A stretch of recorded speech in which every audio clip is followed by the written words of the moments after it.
मनुष्य या तो पास्ट की बातों को सोच करके अफसोस कर रहा होता है, ये करते थे, ऐसा करते थे, वैसा करते थे, या तो फ्यूचर की कई बातें चिंता के रूप में, पता नहीं ऐसा हो गया तो, ऐसा हो जाएगा तो क्या होगा, इसी ने ऐसा कह दिया तो क्या होगा, जो बातें घटित भी नहीं हुई है लेकिन उसके बारे में अननेसेसरी हम सोच करके व्यर्थ की चिंता को अपने जीवन में पालने लगते हैं। आज अगर व्यक्ति के जीवन में टेंशन है तो वो टेंशन का मुख्य कारण ही यह है कि वो वर्तमान में नहीं जी रहा है। फ्यूचर के लिए हमेशा कहा गया है कि future is a promissory note, और पास्ट को कहा गया है कि past is a cancel cheque. जो पास्ट हो गया वो कैंसल्ड हो गया, और जो फ्यूचर है वो प्रॉमिसरी नोट है, पता नहीं एनकैश कर सकेंगे या नहीं। लेकिन वर्तमान को कहा गया है प्रेजेंट। प्रेजेंट अर्थात ये ईश्वर द्वारा बहुत सुंदर गिफ्ट है, प्रेजेंट है। आज किसी को भी कोई छोटी मोटी प्रेजेंट भी देते हैं, गिफ्ट देते हैं, कितनी खुशी होती है कि इसने मेरे को प्रेजेंट दिया, इसने मेरे को समय के हिसाब से मुझे गिफ्ट दिया। तो ईश्वर ने हम सबको ये वर्तमान क्षण गिफ्ट के रूप में दिया है, प्रेजेंट दिया है, लेकिन उस प्रेजेंट की हमें खुशी नहीं है, क्योंकि कहीं ना कहीं मन के विचार वो पास्ट की बातों से घिरे हुए हैं या फ्यूचर के बारे में नेगेटिव सोच रहा है। तो वर्तमान का जो आनंद लेना चाहिए, ये गिफ्ट जो हमें ईश्वर द्वारा मिली है, उसकी जो खुशी होनी चाहिए, वो खुशी कहाँ है? तो क्यों नहीं हम वर्तमान में ही जिए और उसकी खुशी का हर क्षण, हर पल आनंद ले। जबकि चिंता करने की कोई बात ही नहीं है, न पास्ट की न फ्यूचर की, क्योंकि श्रीमद् भगवद गीता में भगवान ने अर्जुन को बहुत सुंदर बात कही है, जो हुआ वो भी अच्छा, जो हो रहा है वो भी अच्छा, और जो होने वाला है वो भी बहुत अच्छा। ये तीन ही तो क्षण है हर एक के जीवन में। जो चली गई वो भी बहुत अच्छा था, चलो उस समय कई चीजें गलतियां भी हुई, कुछ उतार चढ़ाव भी जीवन में आए, लेकिन अच्छा क्या था उसमें? जीवन में कई फेलियर्स आए, लेकिन ये फेलियर्स आते हुए भी अच्छा क्या था? अच्छा यही था कि वो समय भी हमें बहुत कुछ सीख दे कर के गया, तभी तो आज के लिए हम अनुभवी बने। अगर वो पास्ट की सीख ही नहीं होती थी तो वर्तमान में अनुभवी कैसे बनते थे? तो इसीलिए जो हुआ वो भी अच्छा, बहुत कुछ सीखने को मिला, आगे बढ़ने को ही तो मिला।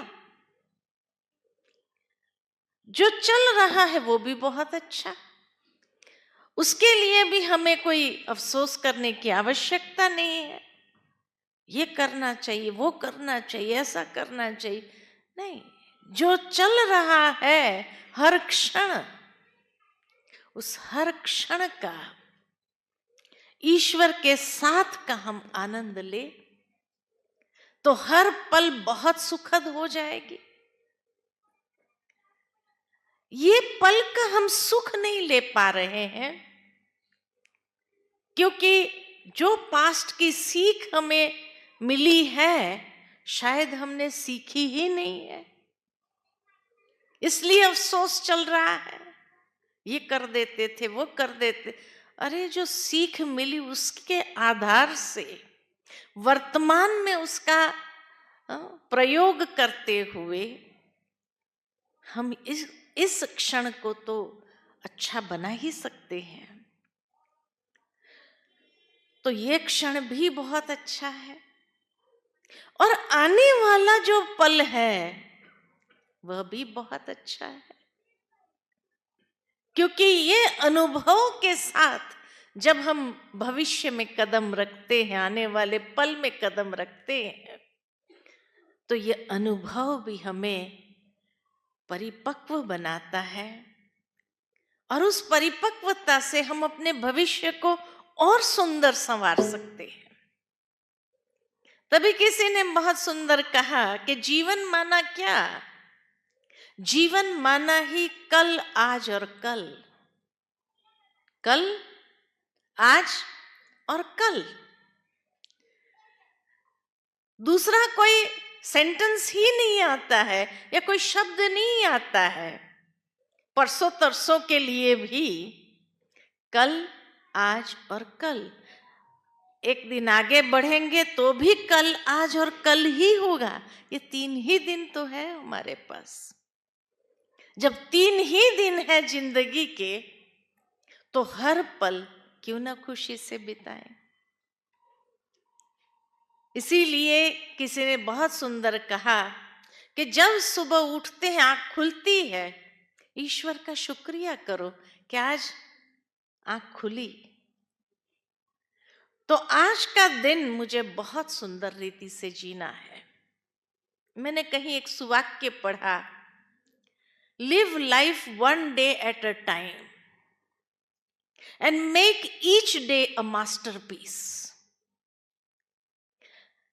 जिंदगी जब जियो तो इसी तरह से जियो कि आज का दिन ही है मेरे पास, आज का दिन ही है, क्योंकि कल का थोड़ी भरोसा है।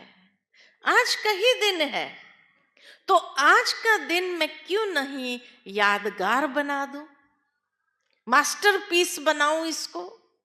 और ऐसा मास्टरपीस जो सदा ही हर कोई याद रखे, हर कोई उसमें से प्रेरणा ले।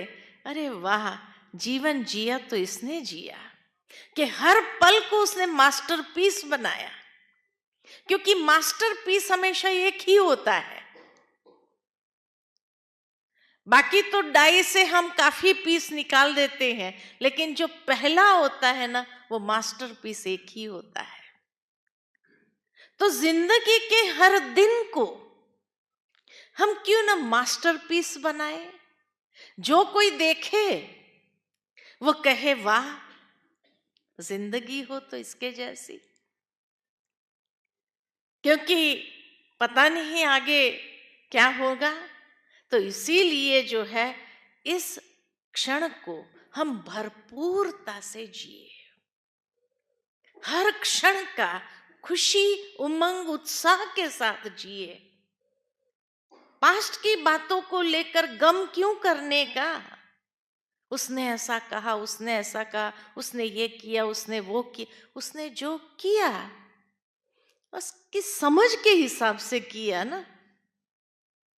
उसकी समझ को मैं अपनी समझ में क्यों शामिल करती हूं? ये समझदारी तो नहीं है, वो उसकी समझ थी। मैं अपनी समझ के हिसाब से अपने वर्तमान को भरपूरता से जीऊं। और भविष्य का तो पता ही नहीं, कल आंख खुलेगी या नहीं खुलेगी। हर एक के सांस तो गिनती गए हैं। इसीलिए तो कहा जाता है कि भाई जिसकी जो तिथि निश्चित है, उसी दिन कोई ना कोई कारण बनना है और उसको जाना ही है। हमें पता नहीं है, इसीलिए वो क्षण तक हम बहुत खुशी से, उमंग, उत्साह के साथ हर पल का आनंद लें। लेकिन उसके लिए मुझे अपनी दृष्टि और वृत्ति को कितनी पॉजिटिव बनानी होगी। ये वर्तमान का, प्रेजेंट, ये वर्तमान की गिफ्ट का आनंद लेने के लिए मुझे अपनी वृत्ति को, एटीट्यूड को बहुत पॉजिटिव बनाना होगा। हमारे पास समय ही नहीं है किसी की शिकायत करने का। क्यों हम उसमें समय वेस्ट कर, उसमें अपने सांस को वेस्ट कर दे। ये ऐसा कर रहा है, ये ऐसा कर रहा है, ये उसने ऐसा किया, उसने ये कहा। कहने दो, हमको क्या करना है? हमको इस क्षण में भरपूरता से, खुशी से एक एक क्षण का आनंद लेते हुए जीना है। इसलिए हर दिन आंख खुलते ही शुक्रिया उस ईश्वर का कि उसने आज का सूरज हमें देखने तो दिया, है ना। हमें देखने को तो मिला आज का सूरज, और शाम ढलने को भी हमने देखा सबके साथ मिल करके। तो इसीलिए शुक्रिया उस परमात्मा का, शुक्रिया उस ईश्वर का। और इसीलिए परमात्मा भी जब इस संसार में आते हैं, उस कलयुग के अंतिम समय में आते हैं, तो वह भी हम बच्चों को यही चाहते हैं कि बच्चे हमारे मददगार बन जाएं। किस लिए? ये पैगाम देने के लिए कि अब समय व्यर्थ की चिंता का नहीं है। समय ये है कि हम ईश्वर को याद करते हुए, वो जो है, जैसा है वैसा उसको जानते हुए उसके साथ का अनुभव करें। क्योंकि आज के समय की दूसरी सबसे बड़ी प्रॉब्लम क्या है? दूसरी सबसे बड़ी प्रॉब्लम जो लोगों के जीवन में है वो है अकेलापन। किसी के पास किसी के लिए समय ही नहीं है। बड़े बुजुर्गों भी ये शिकायत है, हमारे बच्चों को हमारे लिए समय नहीं है। माता पिता को भी शिकायत है, क्या करें, बहुत उलझन है लाइफ में। और बच्चों को भी शिकायत है कि हमारे पेरेंट्स को हमारे लिए टाइम ही नहीं है। पैसा है, सब कुछ दे देते हैं, लेकिन टाइम नहीं दे सकता है। समय किसी के पास नहीं है। तो इसीलिए भगवान भी इसी समय में आकर के कहते हैं, मैं आपका साथी बन सकता हूं और मैं आपको साथ दे सकता हूं, कंपनी दे सकता हूं। क्या हम भगवान की कंपनी को प्राप्त करने के इच्छुक हैं? क्योंकि दुनिया में तो किसी को किसी के लिए समय है ही नहीं। सबसे बड़ी कलयुग की यही तो विडंबना है। कहां समय जा रहा है पता ही नहीं है ना। कहां समय चला जाता है किसी को पता नहीं है, लेकिन जा रहा है। और इसलिए अकेलापन सबसे बड़ा अभिशाप बनता जा रहा है वर्तमान समय में। हर कोई ये महसूस करता है, किसी को मेरे लिए वक्त है ही नहीं। और इसलिए जब वक्त ही नहीं है तो वो अकेलापन अंदर खा रहा है व्यक्ति को, और इसलिए डिप्रेशन का शिकार बनता जा रहा है, मानसिक रूप से असंतुलित हो रहा है। ऐसे समय में ईश्वर ने जो वायदा किया, यदा यदा ही धर्मस्य, कि अधर्म के समय पर मैं संसार में अवतरित होता हूं, और अवतरित होकर के ऑफर करता हूं कि हम आपको कंपनी दे सकते हैं।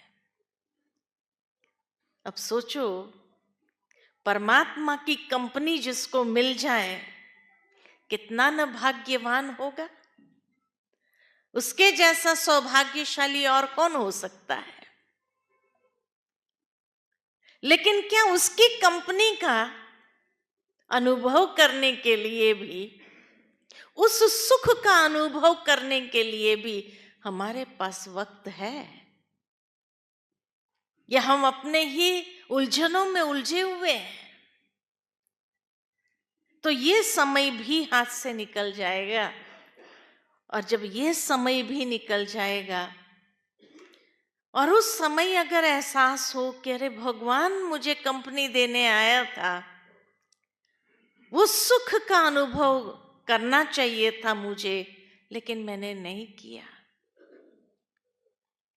भगवान ऑफर कर रहा है, जो संबंध आपको प्रिय हो वो संबंध आप मेरे साथ जोड़ सकते हो और उस संबंध का सुख अनुभव कर सकते हो, है ना। फरवरी मास में ही ये शिवरात्रि का महात्योहार, महाशिवरात्रि जिसको कहा, वो त्योहार आता है। और इस त्योहार में भगवान हर संबंध से हमें सुख देना चाहते हैं। तभी तो जब वो चला जाता है तो भक्ति में उसके नाम की प्रार्थना बनाई, उस बात के लिए प्रार्थना बनाई। कौन सी बनाई? त्वमेव माताश्च पिता त्वमेव, त्वमेव बंधुश्च सखा त्वमेव, त्वमेव विद्या द्रविणम त्वमेव, त्वमेव सर्वम मम देव देव। जो देवों का भी देव है वो ये सारे संबंधों की ऑफर दे रहा है।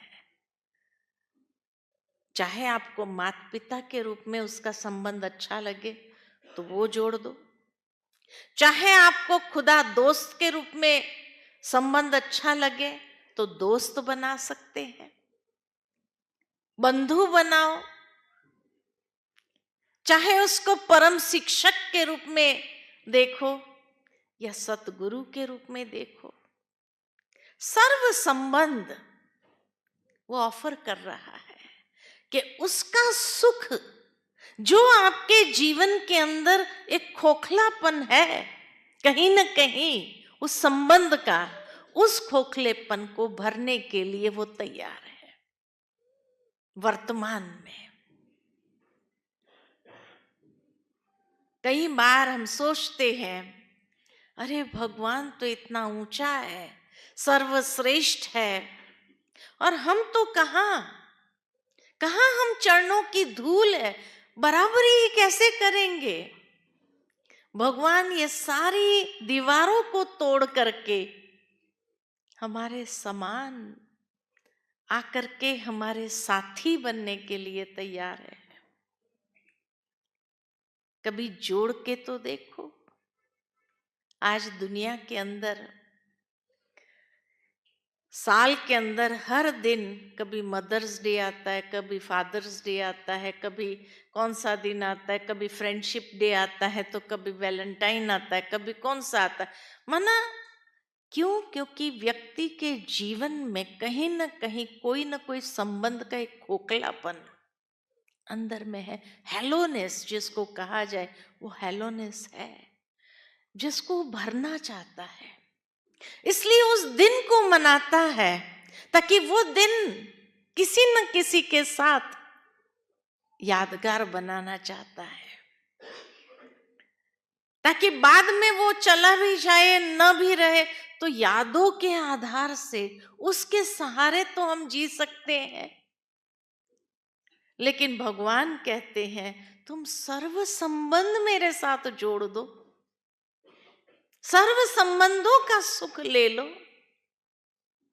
कभी तुम्हारे जीवन के अंदर खोखलापन आएगा ही नहीं, खालीपन आएगा ही नहीं। हर समय उस आनंद में व्यतीत कर सकते हैं। और कल भी अच्छा था, आज भी अच्छा, और कल भी बहुत अच्छा रहेगा। तो इसीलिए इस खालीपन को मिटाने के लिए ये महाशिवरात्रि का सुंदर त्योहार जो सारे भारत भर में मनाया जाता है, लोग शिवालयों में जाकर के विशेष शिव की अर्चना पूजा करते हुए उसके साथ का अनुभव करना चाहते हैं, उसके लिए व्रत रखते हैं, नियम रखते हैं, शुद्धता को अपनाते हैं, और उस शुद्धि को अपनाते हुए सारा दिन शिवालयों में व्रत रखते हुए, नियम रखते हुए कहीं ना कहीं सोचते हैं कि उसके साथ का वो अनुभव हो जाए। शिवलिंग के ऊपर बेलपत्र चढ़ाते हुए सोचते हैं कि बस आज सारा दिन उसके साथ बिताया हमने। अंदर एक खुशी होती है, लेकिन भगवान कहते हैं हर दिन मनाओ ना ऐसा, एक दिन क्यों, मैं तो पूरा समय आपके लिए हाजिर हूं। ये संगम आत्मा और परमात्मा का, ये बहुत सुंदर संगम है, जिस संगम में अगर डुबकी लगाते जाओ हर रोज तो क्या होगा, हर रोज पावन बनते ही जाएंगे। कभी आपके जीवन के अंदर ये महसूसता ही नहीं होंगी कि अरे आज का दिन तो अच्छा नहीं गया।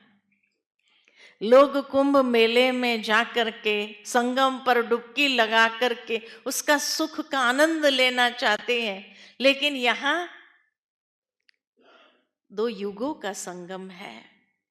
एक तरफ कलयुग का अंतिम अधर्म का समय समाप्त हो रहा है और सतयुगी आदि का समय आरंभ हो रहा है, तो दो युगों का जहां संगम है, जहां आत्मा और परमात्मा का संगम हो, तो ये समय का जो संगम है, कल आज और कल का, इस संगम का भरपूर फायदा ले ले हम अपने जीवन में। इतना फायदा ले कि कभी भी उसके प्रति हमें कोई यही नहीं कह रहे मैंने अपने पल को खोया, बहुत सुखद पल था लेकिन मैं उसका भरपूर फायदा नहीं ले पाया।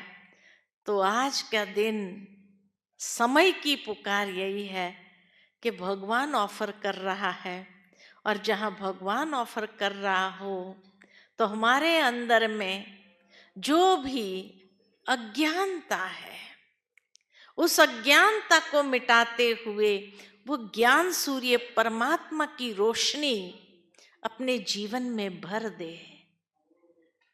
जैसे दिन की शुरुआत में सूर्योदय होते हुए देखते हैं तो खुशी होती है, ऐसे जीवन का सूर्योदय ईश्वर के साथ अगर हो हर रोज तो कितनी खुशी होगी। कभी जीवन में अंधेरा आ ही नहीं सकेगा, अंधेरा होता ही है अज्ञानता का।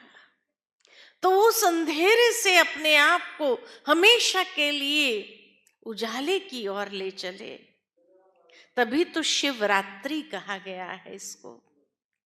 रात्रि माना अंधकार, और ये अंधकार है अज्ञानता का।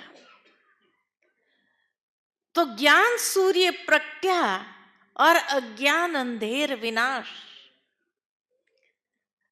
परमात्मा जो ज्ञान सूर्य के समान है, वो ज्ञान सूर्य जब इस संसार में अवतरित होते हैं तो ये सूर्य का तेज ऐसा है कि जिस सूर्य के तेज से अज्ञानता का अंधकार दूर हो जाता है। लोगों को अंधेरा जहां होता है डर महसूस होता है। प्रैक्टिकल स्थूल में भी अगर देखा जाए कि अंधेरे में किसी को जाने के लिए कहे कि भाई ये गली क्रॉस कर दो रात्रि के अंधेरे में, लाइट का जरा भी प्रकाश न हो, स्ट्रीट लाइट भी न हो, तो क्या कहते हैं? डर महसूस होता है। लेकिन दिन के उजाले में डर कहाँ? ठीक इसी तरह जीवन के अंधियारों में भी डर है। व्यक्ति शक्तिहीन महसूस करता है, लेकिन जब परमात्मा ज्ञान सूर्य प्रकटता है तो वह अज्ञानता का अंधकार दूर होता है, डर समाप्त होता है और जीवन के अंदर एक नई ऊर्जा, नई चेतना के साथ आगे बढ़ना होता है।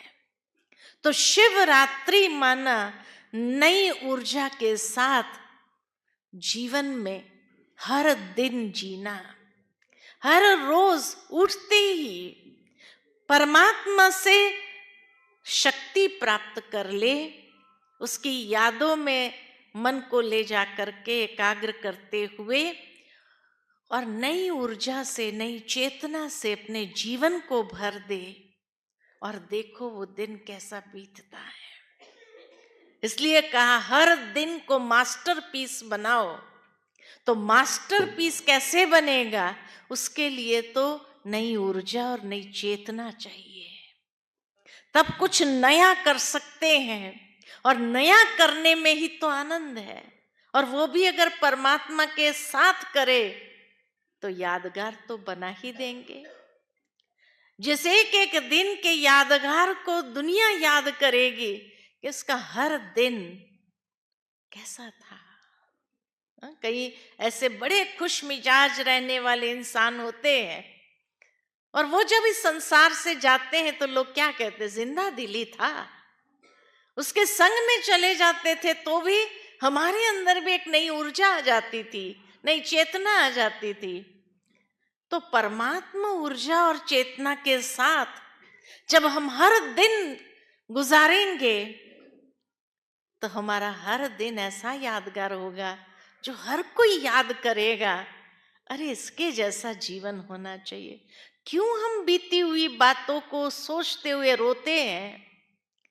क्यों हम भविष्य की चिंता, बच्चों के बच्चे क्या खाएंगे उसकी चिंता अभी से कर रहे हैं? एक बात याद रखिए, हर आत्मा अपना नसीब खुद लेके आती है। हर आत्मा अपना नसीब खुद लेके आती है। उसको आपसे जितना लेना होगा उतना ही लेंगे, उससे अधिक नहीं ले सकते हैं। उससे अधिक अगर आपने जमा भी किया होगा ना, कोई और लूट के ले जाएगा, खा जाएगा, नुकसान हो जाएगा बिजनेस में, उसके नसीब का नहीं होगा, उसको नहीं मिलेगा। तो वर्तमान समय को आप इकट्ठा करने में बच्चे के बच्चे, अरे हर आत्मा अपने कर्मों के हिसाब से अपना नसीब खुद लिख करके लाता है। आपके हिस्से पर अगर उसका होगा ही नहीं तो क्या होगा? क्या होगा? कई बार हम देखते हैं बच्चे, हाँ, जब मेले में जाते हैं, ट्रेन में जाते हैं। अभी एक भाई ने मुझे अपने बात सुनाई कि बचपन से हमारे माता पिता हमको लेकर, मैं एक ही बेटा था, 6 साल का, बोले मुझे थोड़ा बहुत याद है, 6 साल का था, और कोई स्टेशन में, बिहार में कोई स्टेशन बताया उसने, उस स्टेशन पर ट्रेन के लिए खड़े थे और ट्रेन आई, चढ़े भी हम, लेकिन मेरे को लगा मैं पानी पीना चाहता हूँ, तो इधर आकर के जैसे ही नीचे उतरा, बॉटल भर के लाता हूँ सोच करके, उतने में ट्रेन चल पड़ी। और तब से मुझे पता ही नहीं, मैं अपने माँ बाप से मिला ही नहीं, माँ बाप कहाँ है मुझे मालूम नहीं। और मैं छोटा सा बच्चा रोने लगा, 6 साल का था तो रोने लगा, और रोने लगा, खूब रोता रहा स्टेशन पर बैठे बैठे। अचानक वो मदर टेरेसा के फाउंडेशन की जो बहनें थी, उन्होंने देखा एक छोटा बच्चा रो रहा है। वो मेरे पास आई और मुझे पूछा कि कहाँ है तेरे माता पिता? कहा तो चली गई, ट्रेन तो चली गई। अब पता नहीं कहाँ वो चले गए, मुझे तो मालूम नहीं कहाँ जाना था। वो बच्चा रोता रहा तो मदर टेरेसा की वो बहनें उनको अपने आश्रम पर ले आई। कहा तब से लेकर मैं उन्हीं के आश्रम पर पला बड़ा। आज 27-28 साल का जब वो हो गया तो वो मदर टेरेसा की बहनों ने जब देखा कि इतना सिंसियरली उसने जीवन बिताना चाहा उस आश्रम में, कि भाई मेरा जीवन अगर बचाया, नहीं तो कहाँ मुझे कोई ले जाते थे, मेरे अंग को काट करके बेच देते थे और मुझे किस हालत में रख देते थे। उसके बदले ये मदर टेरेसा की जो बहनों ने तो बड़ा सिंसियर काम करता था। वो कहा कि मुझे रोज बाइबल पढ़ने के लिए देते थे, मैं बाइबल पढ़ लेता था, लेकिन अंदर में हिंदू संस्कार होने कारण मन यही करता था कि कभी तो मैं अपने माता पिता भाई बहनों से मिलूं। फिर उन्होंने सोचा कि ये बाइबल भी पढ़ता है इतना सिंसियरली, इसको फादर बना देते हैं। कहा जब फादर बनाने की बात आई और मेरे सामने आए तो मैंने सोचा नहीं, फादर तो मुझे बनना नहीं है, मैं फादर बन नहीं सकता हूं। उसके संस्कार जागृत हो गए। रात में ही उसने वो आश्रम छोड़ दिया। कहा मुझे फादर बनना नहीं है, मुझे तो मेरे जो संस्कार है ओरिजिनल। 6 साल का था तो याद तो था कि मैं हिंदू हूँ। वहाँ से भाग करके निकल आया, भाग करके निकल आया। कहा वो लोग भी मुझे ढूंढते रहे लेकिन मैं मिला नहीं। मुझे कभी कभी अफसोस होता है कि इन्होंने जो मेरे लिए किया, तब मन में ये विचार आया कि इसके माता पिता ने उसके लिए कितना कुछ संजोया होगा कि भाई मेरे बच्चे खाएंगे, या उसके दादा ने सोचा होगा मेरा बेटे का बेटा खाएगा, लेकिन बेटे के नसीब में था, बेटे के नसीब में ही नहीं था। 6 साल तक की आयु में जितना उसको लेना था ले लिया और समाप्त। तो इसीलिए हर आत्मा अपना नसीब लेकर के आती है। आप अपना वर्तमान क्यों बिगाड़ देते हैं इसके लिए उसके लिए उसके लिए उसके लिए, और जब वो नहीं भोग सकता है कितना दुख होता है। दुखी किसने किया? दुखी किसने किया? शायद ये वर्तमान ने, जो हमने मोहवश या जो हमने लोभवश एकत्रित करने में कहीं किसी को दुख दिया है, तो उसके दुख के जो वाइब्रेशन है वही तो प्राप्त हुए। इसलिए भगवान कहते हैं कल आज और कल। आज को इतना सुंदर बनाओ, इतना श्रेष्ठ बनाओ, इतना फलदायी बनाओ, इतने अच्छे कर्म करो। गीत में हमने सुना सबका भला हो, सबका ये हो। जब इतनी शुद्ध भावनाएं प्रवाहित होने लगेगी, तब आप अपने भविष्य को भी इतना सिक्योर कर देंगे जो हमें डरने की कोई जरूरत नहीं। मनुष्य को हमेशा एक चीज डराता है, और वो कौन सी चीज डराता है? उसका अंतकाल। और अंतकाल इसीलिए डराता है कि पता नहीं अब यहां से जाएंगे तो कहां जाएंगे, कहां जन्म होगा। क्यों? क्योंकि उस समय रियलाइजेशन होता है मैंने अपना भविष्य तो बनाया ही नहीं। भविष्य कैसे बनाएंगे? जो साथ ले जाने वाली चीज है उसको तो इकट्ठा किया नहीं, जो छोड़ने वाली चीज है उसको इकट्ठा करने में लगे रहे। जो साथ में चलने वाली चीज है उसको तो इकट्ठा किया नहीं। इसलिए वो समय डराता है, क्योंकि तब रियलाइजेशन होता है कि जो मेरे साथ चलने वाला है, अच्छे कर्म पुण्य कर्म की पूंजी, वो तो मैंने एकत्रित किया ही नहीं। जो मेरे साथ चलने वाली दुआएं हैं वो तो मैंने एकत्रित किया ही नहीं। जो मेरे साथ काम आने वाली, वहां मुझे अच्छा सुखी जीवन अनुभव कराने के लिए मैंने जितना किसी को सुख दिया हो यहाँ, वही तो मुझे वहां भी सुख प्रदान करेगा। हर कर्म का एक फल तो होता ही है, तो वही तो हमें सुख देगा। अगर मैंने किसी को सुख दिया होगा तभी तो मुझे मिलेगा। तो जो साथ में चलने वाला था वो तो एकत्रित किया नहीं, तो वो क्षण कितनी डरावनी होती है, कितनी डरावनी होती है। और उस समय अफसोस भी अगर होता है और कुछ नहीं कर सकते हैं, और उसी में जब शरीर छूटता है तो सोचो कहाँ जाएंगे, कहाँ जन्म होगा। इसीलिए हर आत्मा अपना नसीब लेकर आती है, ये सोच के चलो। आपका अगर नहीं उसके नसीब में होगा या जितना होगा उतना ही लेंगे, क्यों नहीं हम अपना वर्तमान संवारते जाए। ये प्रेजेंट जो हमें मिली है ईश्वर से, इस प्रेजेंट का सदुपयोग कर दे, और आने वाला भविष्य जन्म भी अनेक जन्म को संवार ले। ये परमात्मा आकर के हमें संदेश देते हैं। इतना श्रेष्ठ कर्म करो वर्तमान में, जो कभी आपको अफसोस करना ही न पड़े। ठीक है ना, ठीक है ना। तो इसीलिए हर क्षण हर पल वर्तमान में जी करके उसका फायदा लो और उसका सदुपयोग करो, जो साथ में चले। इन्हीं शब्दों के साथ वाणी को विराम देती हूँ। बहुत बहुत धन्यवाद।